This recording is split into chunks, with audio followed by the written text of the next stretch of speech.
Salve, salve galera aí do terceiro ano do ensino médio, mais uma aula de filosofia, tá? Onde nós vamos aí dar sequência ao que estamos vendo aí ao longo do ano, ao longo do primeiro bimestre, agora esse início do segundo bimestre. Tenho aí postado algumas aulas para vocês, tá? A respeito aí do conhecimento dos filósofos pré-socráticos, enfim, tá? E hoje nós vamos tratar aí sobre a questão do conhecimento também, lembrando que, né, é importante a participação de vocês nas aulas para que vocês possam aí, claro, que adquirir o conhecimento, ainda mais vocês do terceiro ano que estão aí, né, num ano em que vão realizar vestibulares e eu e todos os professores aí da escola estamos trabalhando para que vocês possam aí atingir esse objetivo, ok?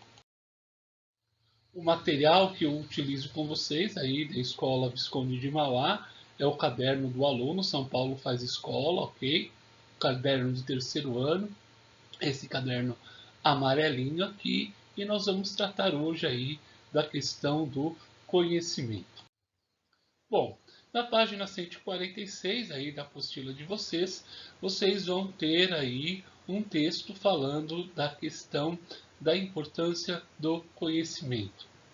O conhecimento aí é fundamental para nós, para que nós possamos aí agir no mundo, para que nós possamos tomar decisões, para que nós possamos aí agir de forma mais justa, né?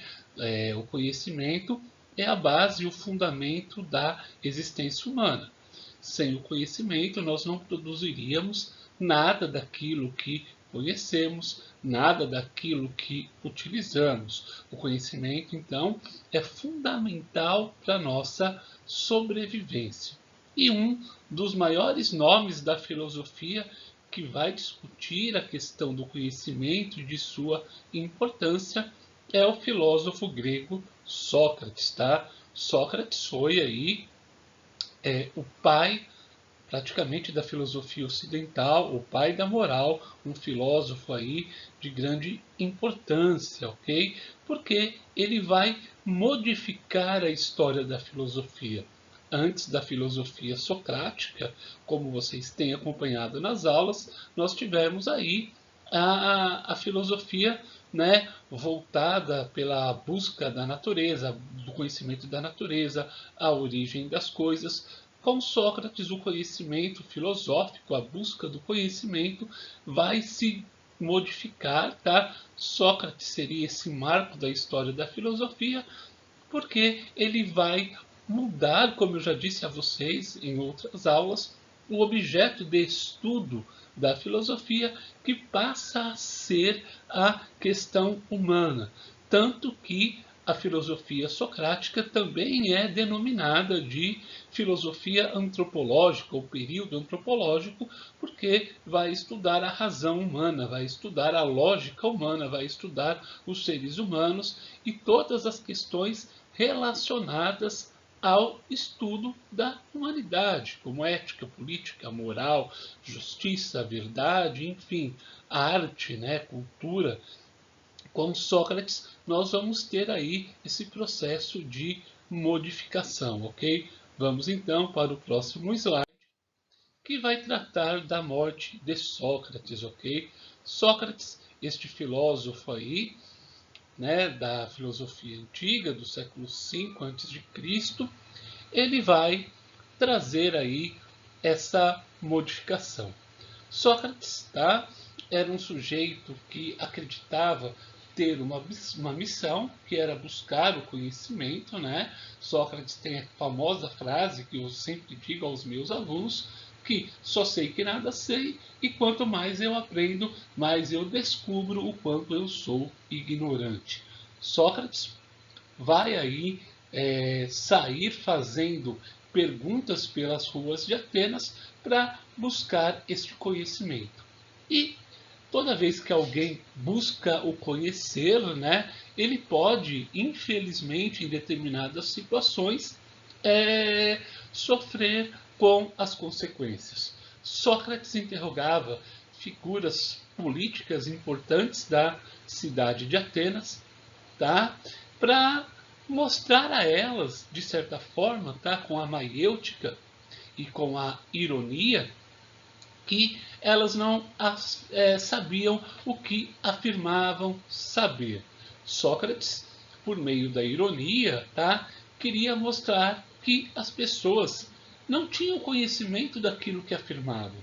Então, Sócrates interrogava juízes, figuras importantes, tá? Líderes políticos, líderes religiosos, enfim, várias figuras importantes sobre temas que elas se diziam especialistas. E Sócrates mostrava que elas não tinham esse conhecimento.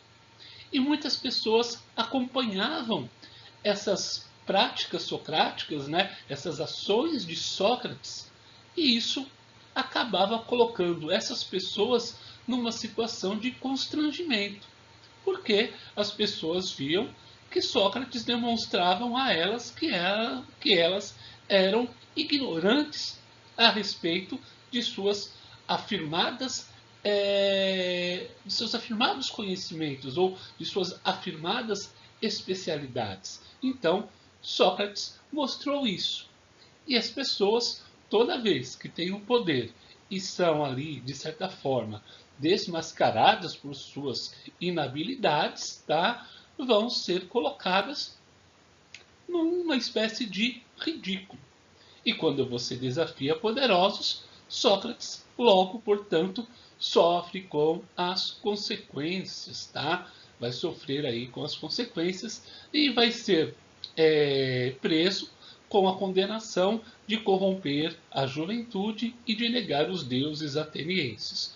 Sócrates é levado para uma espécie de julgamento, um tribunal, onde é oferecida a ele a possibilidade de pedir perdão pelos erros, né? Reconhecer seus erros para sobreviver. Mas Sócrates diz que não, cara, eu estou certo e não vou mudar a minha posição.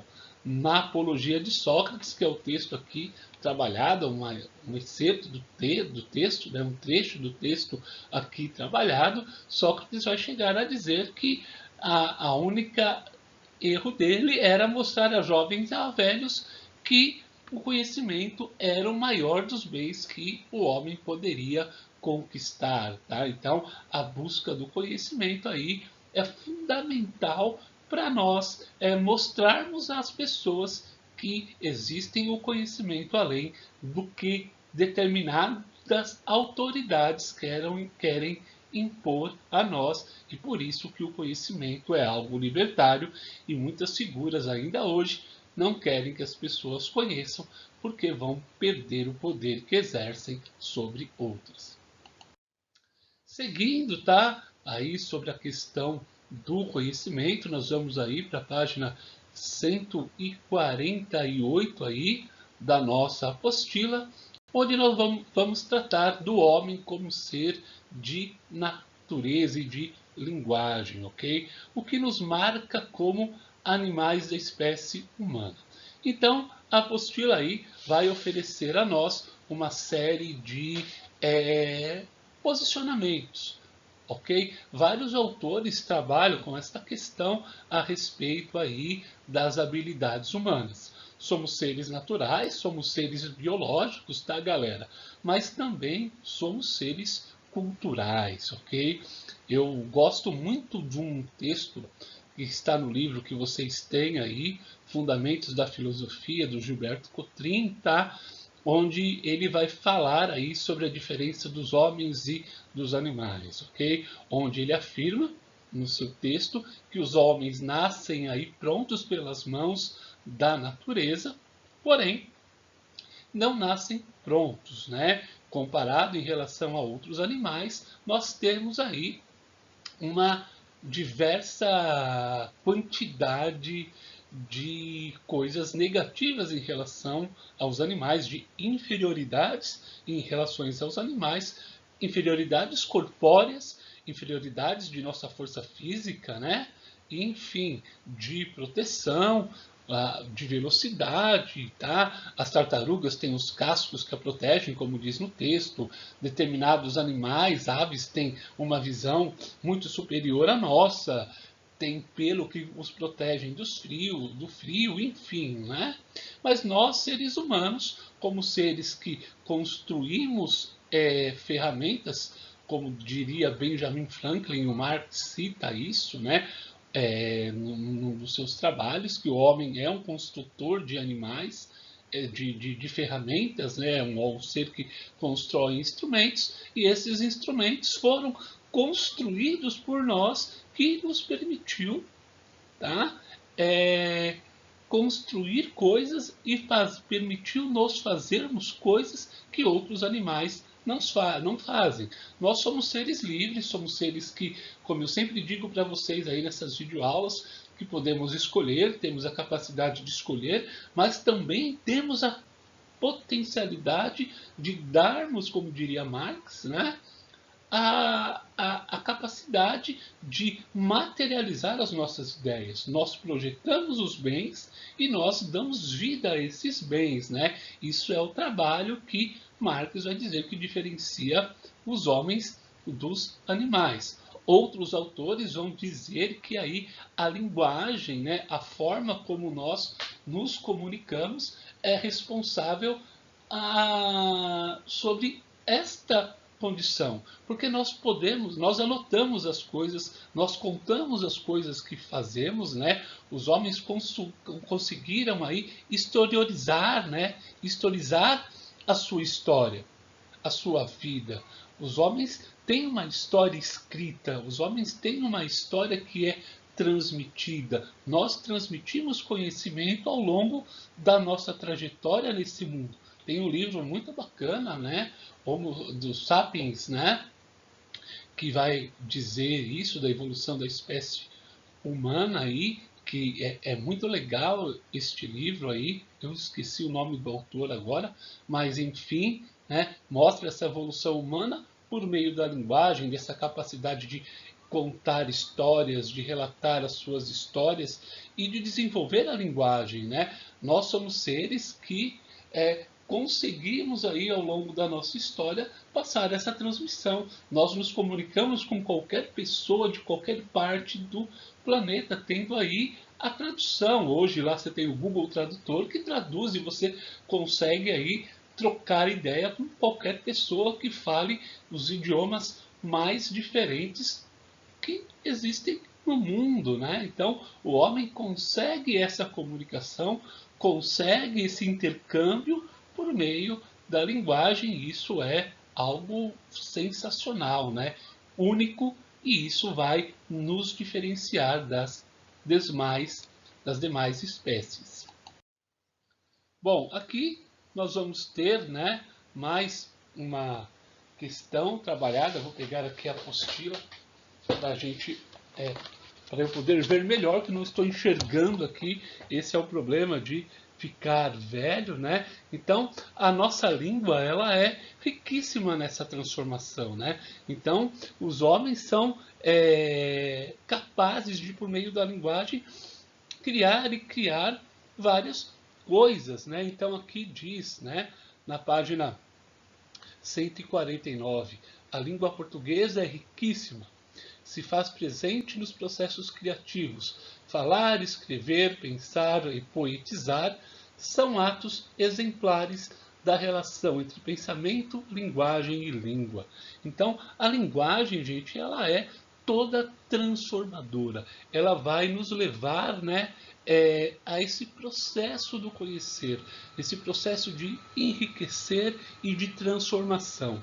Diz o texto aqui, no processo de reconhecer as diferenças, as aproximações entre língua e linguagem, é possível identificar como a língua representa o mundo em que vivemos, entendendo o mundo não apenas como planeta, mas como cultura, como modo de ser e relacionar-se com a natureza, com os objetos, instituições e com os outros indivíduos. Então, peço a vocês que façam a reflexão, tá? Reflita em seguida e elabore um texto relacionando pensamento, linguagem e língua, né? É aquilo que eu falei para vocês, né? Tudo que nós produzimos antes de ganhar vida, antes de se tornar conhecido, antes de ser transmitido é um processo, galera, que vem da nossa mente. Nós somos seres construtores e a linguagem é a prova dessa construção. Tá? Por isso que aquele velho ditado, pense muitas vezes antes de agir, ele é fundamental para o conhecimento e para a reprodução da nossa história. Tá? Imagens contam histórias. A história do mundo pode ser contada por imagens em minutos. Eu estou fazendo aqui uma informação, mas nós podemos aqui também fazer uma interrogação. Isso é verdadeiro? Será que a história do mundo pode ser contada com imagens em minutos? Claro que sim. As imagens, elas têm a sua história, porque nós temos a capacidade, por meio da linguagem, de explicá-las. Desculpe. Uma imagem não é só uma imagem em si, ela fala. Um livro, eu sempre digo para vocês que o texto conversa com vocês, uma fotografia conversa com vocês, porque ela relata um momento da história humana. E para finalizarmos essa aula de hoje, tá? Nós vamos aí para a página 150 da nossa apostila. A imagem ficou um pouquinho ruim aí, espero que no slide, na hora do vídeo, fique melhor. Nós vamos aí ver na página 150, né? Como você contaria a história do mundo a partir das imagens? Essa vai ser a nossa atividade. Vocês, tá, vão aí por meio das imagens ou do que você entende por imagem, reproduzir o significado da história humana. Ou uma imagem, uma obra de arte, tá?